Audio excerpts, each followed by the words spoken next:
Everyone, hope you are doing good. तो आज का वीडियो है रिएक्टिंग के बारे में।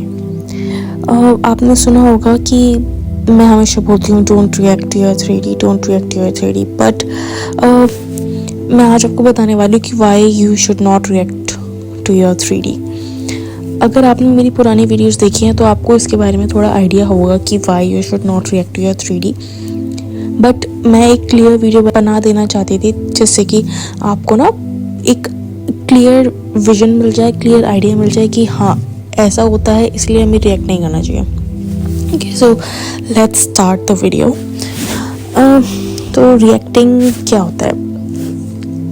जब आप कोई चीज़ मैनिफेस्ट कर रहे हो तो आपकी ना रियलिटी कुछ ऐसी चीज़ें या कुछ ऐसे सर्कमस्टांसेस लेकर आती है जो आप मैनिफेस्ट कर रहे हो उसके बिल्कुल अपोजिट होता है। मान लो you are manifesting money for same, okay.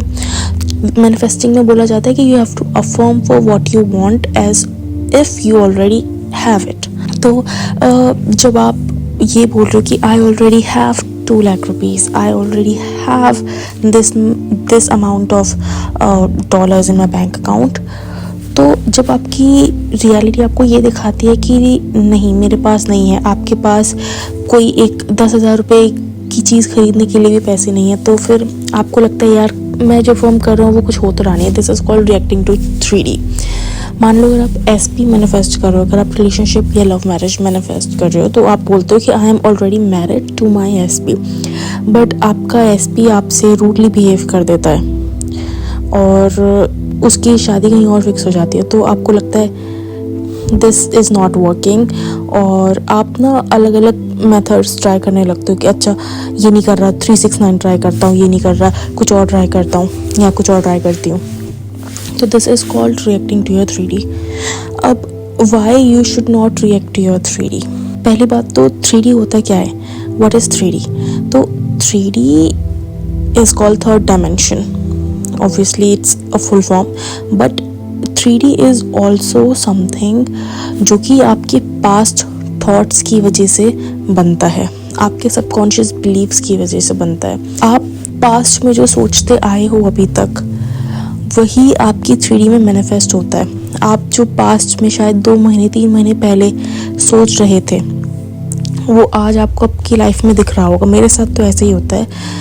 मैं अगर आज कोई चीज़ अफर्म करूँगी तो उसका रिजल्ट मुझे 3-4 महीने बाद दिखेगा, बिकॉज दैट्स माई बिलीव कि अच्छा इतना टाइम लगता है उसको मेरी लाइफ में आने के लिए, जल्दी भी आ जाता है।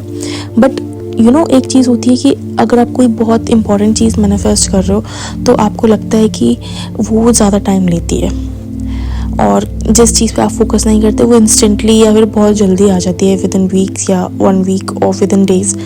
ऐसा क्यों? क्योंकि आप उसको ना नेगेटिव थॉट्स नहीं दे रहे हो, नेगेटिव फीलिंग्स नहीं दे रहे हो।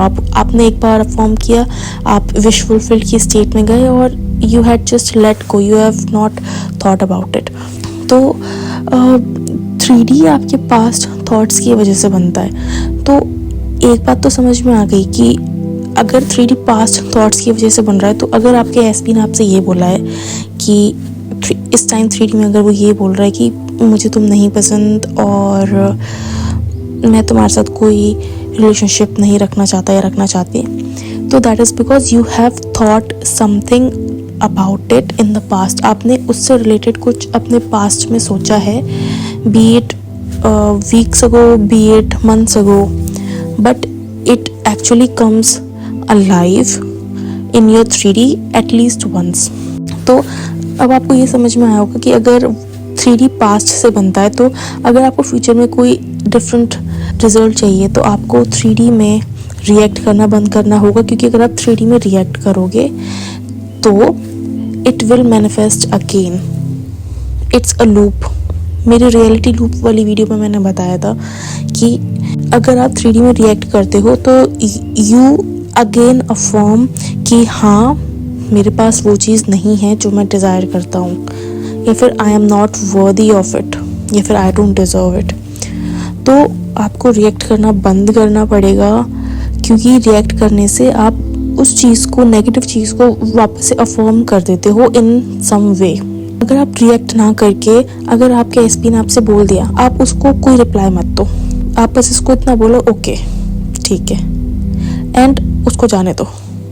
But in your head, in your mind, you be like, I know you love me, I know I have 2 lakh rupees, I know my health is good. You keep affirming, you keep persisting, because persisting is the key. Consistency is the key. I always say consistency and persistency. Persisting in your desire is very important. Without persisting, you cannot manifest anything. Okay, so just don't react, just don't say anything negative or feel negative, because feeling भी बहुत important होता है when you are manifesting something. So be aware of what you are feeling, be aware of what you are saying to yourself when something negative comes in front of you. And yeah, keep manifesting, keep telling me good stories, and I'll see you in my next video. Bye bye.